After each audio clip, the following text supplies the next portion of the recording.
नमस्कार, मैं डॉक्टर शालिनी राकेश।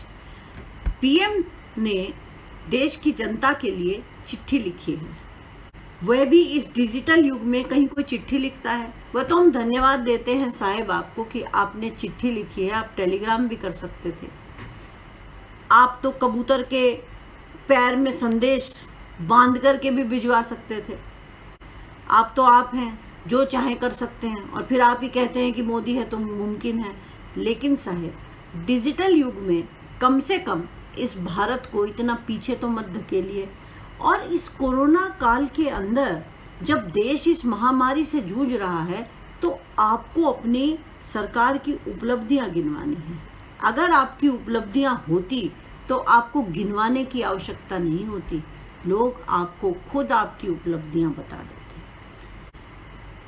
आपने 6 साल के अंदर जो कुछ भी किया है वह सिर्फ अपने पूंजीपति दोस्तों के लिए किया है। आपने देश की गरीब जनता और मध्यम वर्गीय के लिए कुछ भी नहीं किया है। आपने सत्ता में आते ही देश से पैसे को बाहर भेजने का रास्ता खोल दिया था, जिसका फायदा आपके अमीर दोस्तों ने उठाया और उन्होंने पैसे को बाहर भेज दिया।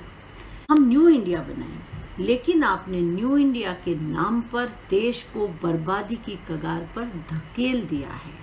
आज देश की अर्थव्यवस्था चरमरा गई है क्योंकि आपने दूसरा कदम नोटबंदी का उठाया था।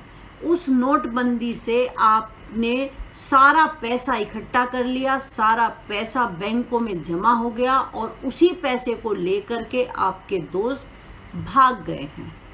भ्रष्टाचार खत्म करने की बातें करते थे आप, यहाँ तो पूरा सिस्टम ही भ्रष्टाचार से लिप्त हो गया है। बैंक एसबीआई घोटाला, पीएनबी घोटाला और ना जाने कितने बैंक डूब चुके हैं, और जो बैंकों से उधार ले लेकर के आपके दोस्त भागे हैं वो सब आपकी नॉलेज में था। वो सब आपके सगे संबंधी हैं जो बाहर भागे हैं, वरना इस तरह से कोई देश का पैसा लेकर के नहीं भागता है। गरीब आदमी बैंकों के अंदर पैसा सुरक्षित रखता है, वह उसे अपनी इमरजेंसी में यूज करता है, लेकिन यहाँ तो बैंक के बैंक डूब जाते हैं। तो आपने गरीबों के लिए क्या किया? आपने जो कुछ भी किया वह अमीरों के लिए किया। आपने कहा कि आपने उज्ज्वला योजना चलाई। उस उज्ज्वला योजना के अंदर जो सिलेंडर आपने दिए, उस सिलेंडर को दोबारा लोग भरवा ही नहीं पाए, वह आज घर घर घूम रहे हैं। आपने शौचालय बनवाए, शौचालय के अंदर पानी नहीं है।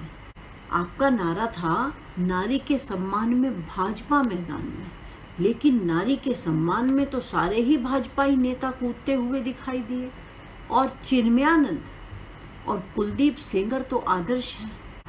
आपने कहा था कि पढ़ेगा इंडिया तो बढ़ेगा इंडिया, तो आपने शिक्षा का बजट ही घटा दिया।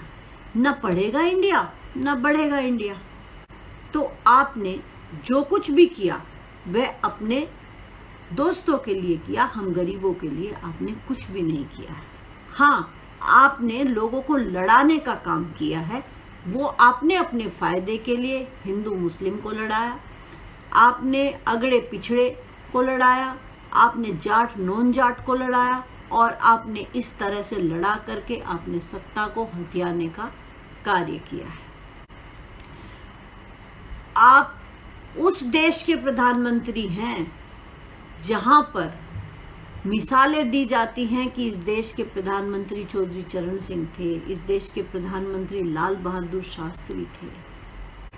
आप कहते हैं कि आप साहसिक फैसले लेते हैं। आपको रात को 8 बजे जब जनता यह देखती है कि हमारे प्रधानमंत्री संबोधन करने के लिए आने वाले हैं, तो जनता थर थर कांपने लगती है, क्योंकि आपने नोटबंदी का फैसला लिया तो रात को 8 बजे लिया, आपने जीएसटी का फैसला लिया तो रात को 8 बजे लिया, आपने लॉकडाउन का फैसला लिया तो रात को 8 बजे लिया, और जो भी फैसला आप लेते हैं वो बगैर तैयारी के लेते हैं। ये आपकी खासियत है।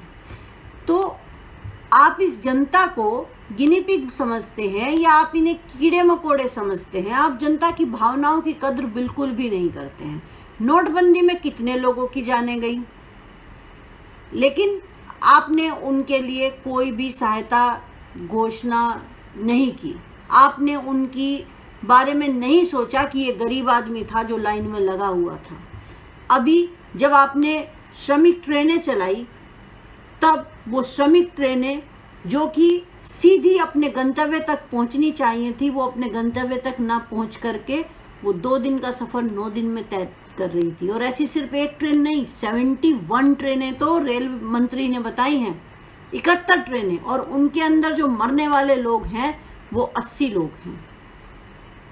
वैसे जो टोटल मजदूर अभी तक मरे हैं वो कम से कम 1000 जरूर हो चुके होंगे, लेकिन आपने किसी की भी सहायता राशि आपने घोषणा नहीं की कि हम इसकी सहायता करेंगे। वो जो मरे हैं, उनकी हत्या हुई है, उन हत्या के जिम्मेवार आप हैं। ये आपकी उपलब्धि है कि आपने इस देशवासियों की हत्याएं की हैं। वो हत्याओं के पीछे आपका हाथ है। और अब हम आपको एक सलाह भी देना चाहते हैं कि आपने अपने मन की बात बहुत करी, आपके मन में जो आता है आप वो करते हैं, आप जनता के मन की बात नहीं सुनते। आप जनता के दर्द को समझिए। आप जनता के बीच में ऐसे ही जाइए, ऐसे ही बैठिए जैसे चौधरी चरण सिंह जाते थे। जनता उन्हें अपना नेता मानती थी। आप उस देश के प्रधानमंत्री हैं जहां पर चौधरी चरण सिंह जी प्रधानमंत्री थे। चौधरी चरण सिंह जी का जीवन सादा जीवन और उच्च विचार था।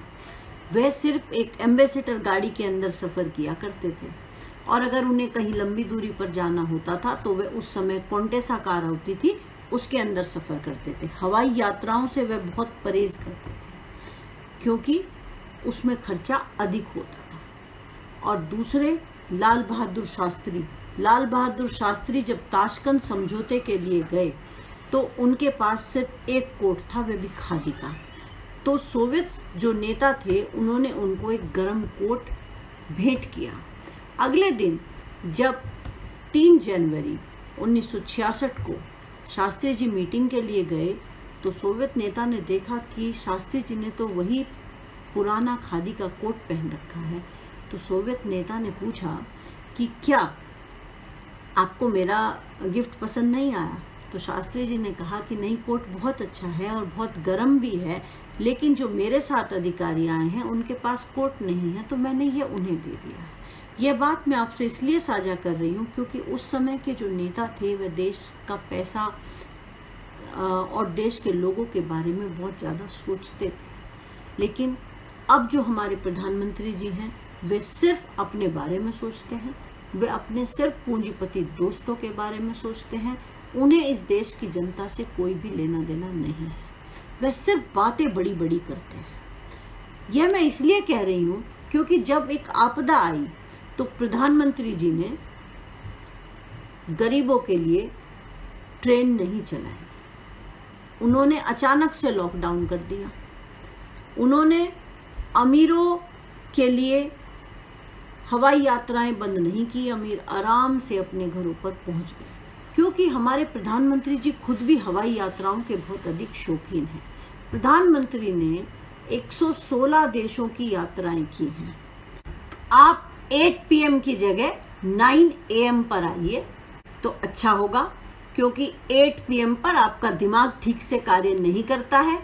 9 AM पर आप भगवान का नाम लेकर के सुबह आएंगे, आपका दिमाग अच्छी तरह से काम करेगा, तरोताजा होगा, आप अच्छे अच्छे फैसले लेंगे। तो 1 साल तो आपने पूरा कर लिया है और पिछले 5 साल भी आपने पूरे कर लिए हैं। अगले आने वाला समय हम जनता के लिए शुभ हो, हम ऐसी ही आशा करते हैं। और हमारा प्रधानमंत्री अब ऐसे दुस्साहस भरे फैसले ना ले, वह जनता के बारे में सोचे और साहसिक कदम उठाए। सुबह 9 बजे देश को संबोधित करे, रात को 8 बजे उन्होंने जो भी फैसले लिए हैं अभी तक उन सब फैसलों से ये जनता त्रस्त हो चुकी है। अब जनता के तन पर कपड़े रहने दीजिए, हमें जीने दीजिए, क्योंकि हम वही जनता हैं जिसके बीच में आप सिर्फ वोट मांगने के लिए आया करते हैं। आपने कितने हॉस्पिटल बनाए, बताइए, आपने शिक्षा का बजट में क्या इजाफा किया? आपने कितनी यूनिवर्सिटी बनाई? आपने स्वास्थ्य सेवाओं के लिए जो बजट रखा हुआ जीडीपी का सिर्फ 1.5% है, उसके अंदर सिर्फ खांसी जुखाम का इलाज किया जा सकता है, कोरोना का नहीं। और कोरोना जैसी महामारी में आपने जो फैसले लिए वो चमगादड़ नीति वाले फैसले हैं। चमगादड़ नीति मैं इसलिए कह रही हूँ क्योंकि चमगादड़ उल्टा लटकता है। आपको जो फैसले पहले करने थे वो आपने बाद में किए। आपने पहले लॉकडाउन लगाया, बाद में उसे जोनों में बांटा, जबकि करना क्या था, पहले आपको जोन बनाने थे, उनके अंदर आपको ग्रीन, ऑरेंज, रेड जोन बना करके उन्हें बांटना था। लॉकडाउन आपको बाद में करना था। आपने ट्रम्प के सामने भी हमारी फजीयत कराई। दिल्ली के अंदर हिंदू मुस्लिम राइट्स हुए जो कभी भी नहीं हुए थे, ये उपलब्धि है आपकी। आपने सारे देश को दंगों की आग में झुलसा दिया है। और तो और आपने कोरोना को भी मुस्लिम करार दे दिया। आपने कोरोना का ठीकरा जमातियों के सर फोड़ा। आपने ये नहीं कहा कि ये आपकी गलती से हुआ, क्योंकि गलती तो आप कभी कुछ करते ही नहीं है। आज आपने आपदा में अवसर तलाशने की बातें की तो आपके अनुयायियों ने उसको समझ भी लिया कि आप क्या करते हैं। आपने अपने दोस्तों के 68,000 करोड़ के लोन माफ कर दिए। आपने एयरपोर्ट बेच दिए, आपने कोयला कंपनी बेच दी। आप कहते हैं कि राजनीति करते हैं। आप जब कोरोना पैर पसार रहा था तो आप मध्य प्रदेश में सरकार बनाने में व्यस्त थे, तब कोरोना नहीं आया था। आप जो कुछ भी करते हैं सिर्फ अपने फायदे के लिए करते हैं। हर चीज के अंदर आप राजनीति तलाश लेते हैं। ऐसा आपको नहीं करना चाहिए। आप इस देश के प्रधानमंत्री हैं, आप भाजपा के प्रधानमंत्री नहीं हैं। और इस कोरोना काल में जब देश में लोगों ने ईद नहीं मनाई, जब रामनवमी नहीं बनाई गई, जब अक्षय तृतीया जैसे त्योहार नहीं बनाए गए, सब लोग घरों के अंदर हैं, आप अपनी वर्षगांठ का आयोजन कर रहे हैं। शर्म आनी चाहिए आपको। आपको इस समय इस महामारी से जूझना था। आपके काल में ऐसे ऐसे घोटाले हुए, पीपीई किट घोटाला आपके काल में हो गया, वेंटिलेटर घोटाला हो गया। ये घोटालों की सरकार है। इस सरकार में ऊपर से नीचे तक भ्रष्टाचार के अंदर लिप्त है। अमित शाह के बेटे बड़े बड़े घोटाले कर लेते हैं, उनका कुछ नहीं बिगड़ता है। अगर यहाँ पर जनता सवाल पूछ लेती है तो उसको देशद्रोही करार दे दिया जाता है। सारी जनता को आपने देशद्रोही कह दिया है। जो सवाल पूछे वो देशद्रोही, बल्कि असली देशद्रोही वो लोग हैं जो काले कानून बनाते हैं। आपने सीएए लाया, आपने एनआरसी लाया। वैसे तो आप सभी की बुराइयां करते हैं। नेहरू की भी आप बुराई करते हैं, राजीव गांधी की भी आप बुराई करते हैं, जितने प्रधानमंत्री हुए आप सभी की बुराई करने वाले हैं। लेकिन इंदिरा गांधी की आप बुराई करते हैं। लेकिन देश को, जिस नेहरू को आप पानी पी पी करके कोसते हैं, उन्होंने भी देश को बहुत कुछ दिया है। इस देश में उस समय सुई का भी निर्माण नहीं होता था, लेकिन उन्होंने देश को आत्मनिर्भर बनाने में काफ़ी योगदान दिया है। और राजीव गांधी, जो आज आप डिजिटल युग की बातें करते हैं, वो राजीव गांधी की बदौलत करते हैं। आज वो इस दुनिया में नहीं है, लेकिन हमें उनके किए हुए कामों को भूलना नहीं चाहिए। कंप्यूटर उन्हीं की देन थी। और हमें याद है कि आपने बैलगाड़ी में, अटल बिहारी जी ने बैलगाड़ी में बैठ करके उनका विरोध भी किया था, और आज आप गुणगान करते घूमते हैं। इंदिरा गांधी को आयरन लेडी कहा जाता है, और आप खुद को गरीब होने का जो ढोंग करते घूमते हैं। अगर आपने चाय बेची होती और अगर आप गरीब होते तो आपके शौक रईसों वाले नहीं होते। आपको हवाई यात्राओं का बहुत शौक है। आज हम आपको ये बताते हैं कि नेपाल की आपने यात्राएं की हैं। उस नेपाल की यात्रा करने में आपने एक दिन का खर्चा आपका 1.5 करोड़ रुपए का था, और आज वह नेपाल भी हमें आंखें दिखा रहा है। चाइना में आप 6 साल में 5 बार गए हैं, वहां पर आपकी एक हवाई यात्रा का खर्चा 7.5 करोड़ का था, और जिस दिन आप एक दिन के लिए रुके तो वह 1.5 करोड़ और ज्यादा था। दूसरा, चाइना से आज हमारे संबंध अच्छे नहीं हैं। अमेरिका में आपने जो यात्राएं की उनमें आपका खर्चा 19 करोड़ से लेकर के 23 करोड़ तक का था, जबकि अब कोरोना काल में जब आपने हवाई जहाज से यात्रियों को बुलाया तो आपने 1 लाख रुपए किराया रखा, और एक विमान के अंदर 200 सीट होती हैं तो 2 करोड़ रुपए में एक विमान हायर हो जाता है। और अगर आप पूरा विमान भी लेकर के आने जाने का खर्चा भी करते तो 4 करोड़ रुपए होता, और आपने कितना खर्च किया? 19 करोड़ रुपए, 23 करोड़ रुपए। किसका पैसा है ये? यह जनता का पैसा है। आप ट्रंप से क्या मिले कि आपके जो शौक हैं वो ट्रंप वाले ही हो गए हैं। आपको हमेशा याद रखना चाहिए कि आप उस देश के प्रधानमंत्री हैं जहां पर गरीब भूख और प्यास से मर रहे हैं। शर्म आनी चाहिए आपको कि आप गरीबों को 16 रुपए की थाली तक नहीं दे पाए हैं, जो जनता थाली कही जाती है, जिसके अंदर चावल, रोटी और दाल होती है, और उसमें अगर खर्चा आप करते तो कम से कम 5 करोड़ रुपए होता, आपकी एक हवाई यात्रा से भी कम। और अगर कुछ और अच्छा खिला रहे होते तो 10 करोड़ रुपए होता। अगर आप गरीब होते तो आपको गरीबों के पैरों के छाले भी दिखाई देते, आपको गरीब भूख और प्यास से मरते हुए दिखाई देते। लेकिन ना आपने कभी चाय बेची है, ना आप गरीब हैं, इसलिए आपको गरीबों से कोई भी लेना देना नहीं है। आप सिर्फ और सिर्फ झूठ बोलते हैं। आप सिर्फ गरीबों की बातें करते हैं, आपको गरीबों से कोई भी लेना देना नहीं है। आप ट्वीट कर सकते हैं अगर एक फिल्म अभिनेता या अभिनेत्री मर जाती है। आप प्रियंका चोपड़ा की शादी पर भी ट्वीट कर सकते हैं, वहां जा भी सकते हैं। अनुष्का शर्मा की शादी में जाने के लिए आपके पास टाइम है, लेकिन एक गरीब अगर मर जाए, एक बच्चे अगर अनाथ हो जाए, उनके लिए आप ट्वीट नहीं कर सकते हैं।